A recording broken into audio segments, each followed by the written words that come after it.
Magandang araw sa inyo lahat. Samahan niyo kami sa kwentuhan at tambayan na kung saan pag-uusapan namin ang all photography.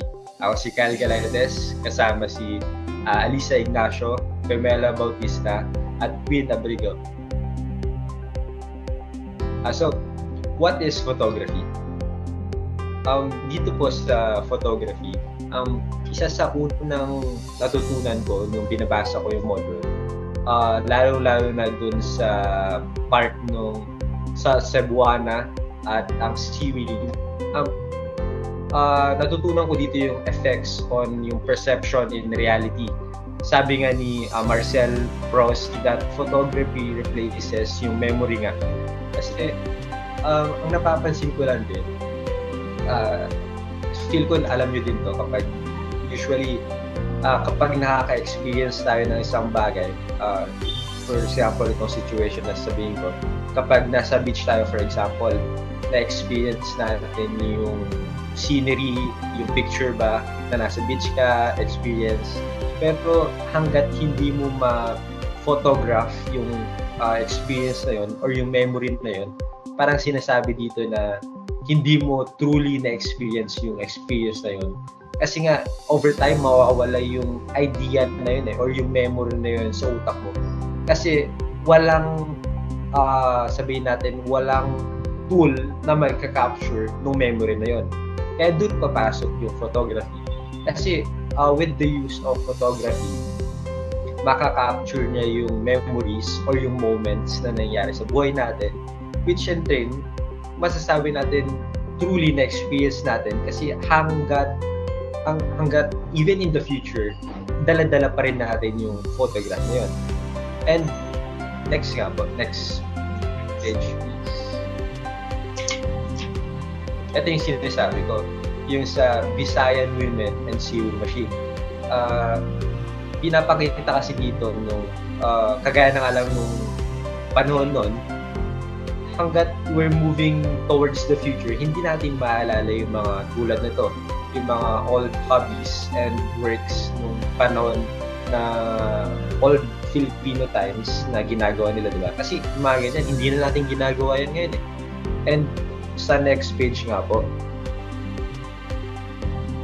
dito naman po sa Cebu Farmers in Cards, nung binasa ko po itong part na to, ang unang pumasok sa akin is yung essence of life.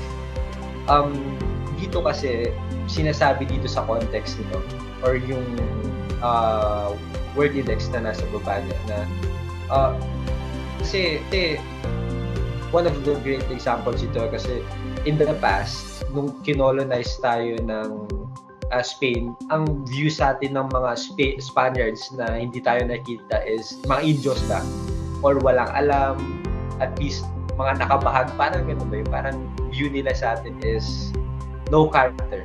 Pero with the use of photography, parang pinapakita yung characteristics ng mga Filipino na hindi tayo Indio, na may identity tayo or sariling identity. Kagaya nung picture kanina, one of our identities yun is yung parang working in yung mga Cebuano women's nga, working as sewers. Sewers ba tawag doon? Hindi ko sure. Pero yeah, and this naman, pinapakita yung parang daily lives of Filipinos na at nakaka-capture yun with the use of photography. And sino pong susunod naman? Next po, pero pa mo pala kaysa. Dito naman, sa part na to, in terms of history and identity, pumapasok talaga ang use of photography. Kasi it's interesting how photos capture moments in such a raw and honest way rather. Ito kasi yung module dives into how photography influences Filipino identity during ngayong colonial period. Unlike yung kagaya na sinabi ko earlier, European depictions which often romanticized yung stereotypes sa atin, diba? Na wala tayong alam, na wala tayong identity. Pero with photography, it essentially serves as our card of identity para malaman or ma-depict kung anong meron, di ba? And beyond just, it is like, parang kasi, sabihin natin, it is like, hindi ko maaning word din, pero it evokes, sabihin na natin, it evokes yung sense of nostalgia na din. And, yun, may iba po ba kayong input before tayo mag-proceed? Friends.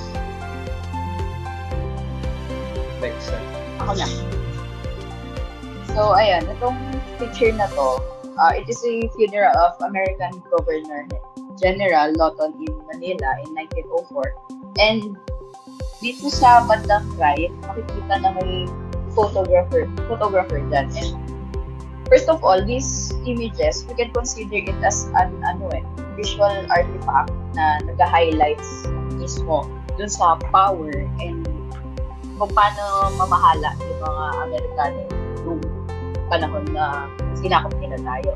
And this funeral scene itself, nag-offer siya ng insight sa, yun nga, sinabi ko kanina yung power and authority during that period, and as well as yung complex relationship ng American colonial government and yung Filipino. Then yung presence ng photographer dito, parang symbolize niya yung act of documenting and perhaps even perpetuating the colonial narrative through photography. And next.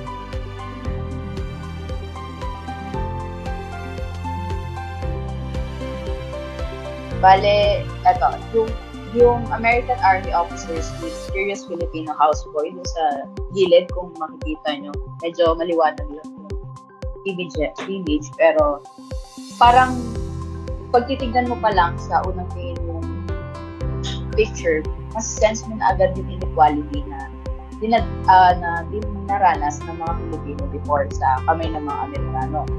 So, yung image na to, it prompts viewers to question the supposed superiority of the colonizers and confront the darker aspects of colonial history. Parang, ang ganda din nung parang question nung nasa picture. Kasi, diba, parang sinisimbolize ko talaga yung inequality during that time.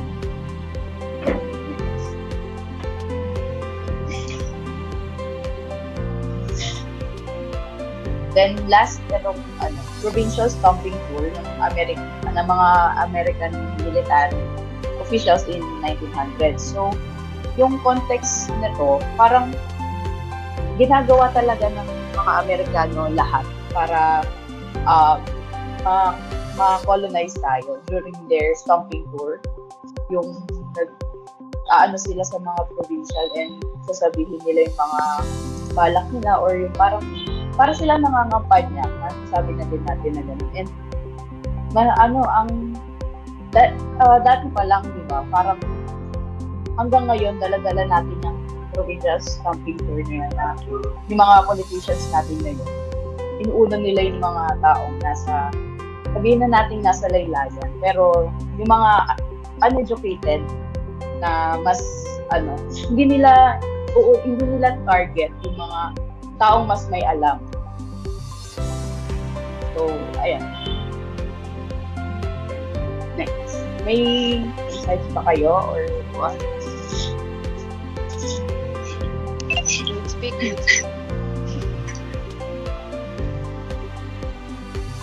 So, yung nasa picture na yan is yung parents ni John L. Silva. So, yung parents ni John L. Silva is parang important na influencer sila back then. So, yung father niya is military na parang tingin ng father niya is books yung mabuting parang way na laruan para kay Silva. Meron pang nagregalo siya ng dictionary kay Silva nung birthday niya nung bata siya. And in-expect ng father niya na basahin niya ni Silva from cover to cover. Well, ginawa niya naman, pero hindi siya masaya sa natanggap niya.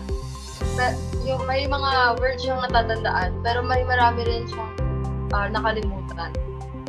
So, yung mother naman niya is bookworm. Parang mahilig talaga magbasa. Mapa-newspaper man yan, magazine, or books. Next naman is,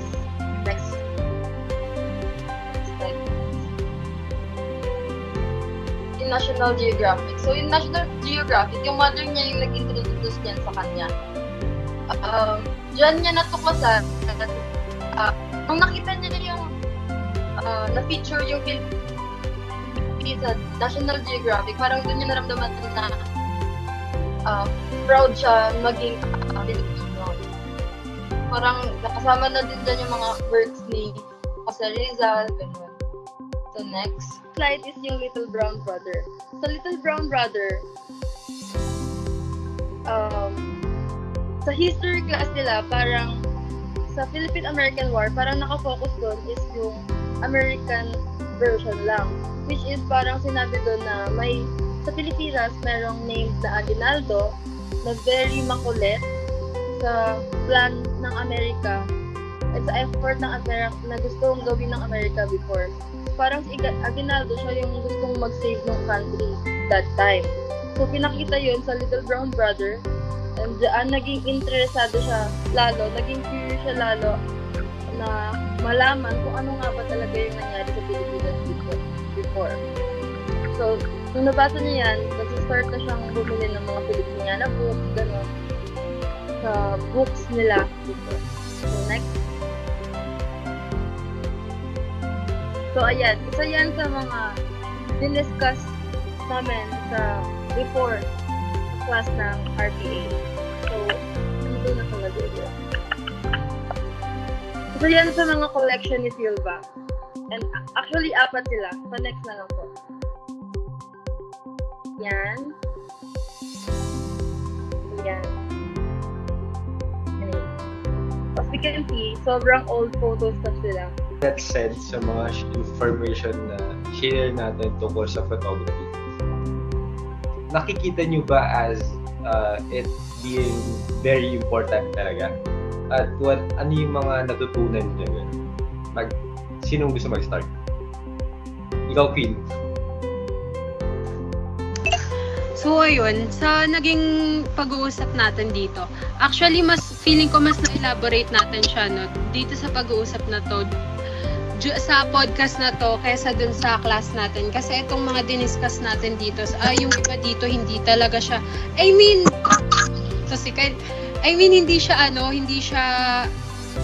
hindi siya na-elaborate ng sobra-sobra on ano ba talagang meron dun sa pictures na yon, ganyan, like, tapos na-discuss pa natin dito na kung paano makaka-help, not in our generation, no, but also for future, yung mga old photographs na meron tayo dito. And that's why I've learned na, even though na sobrang luma na itong mga photos na to, parang we should learn how to preserve those pictures, no, not for us to learn more, but also for us to have something na pwede nating mapag-usapan, lalo pa sa future. Sabi mo, pare. Sino bang, ikaw, Eliza? Nag-agree nga ako kay kanina na without these pictures, hindi naman siya malalaman na nangyari talaga. So, sobrang importante na nagtitake tayo ng pictures. Hindi lang para hindi lang parang wala lang, para i-preserve siya, para makita natin siya in the future. Ikaw, Pami. So, bali dito sa discussion natin, yung na-pick up ko lang, mas lalo kong naiintindihan yung sinasabi niyo sa discussion natin before, yung cruelty ng American states na hindi talaga siya physical violence, gusto mong naranasan ng mga indigenous people or yung mga ancestors natin ngayon, pero mayroon ding psychological and cultural impact yung mga ginawa talaga before. So, ayun guys, with that ends yung podcast natin, no. I hope sa lahat ng makakanood nito, at least may matutunan kayo, and sana ma-appreciate nyo yung old photographs and also yung mga pictures na makukunan pa natin in our generation. So, ayan, thank you po sa ating mga speaker, kay Kay Kyle, kay Eliza, and kay Pami, thank you so much. Thank you for watching. Thank you. Salamat sa pagkakataon.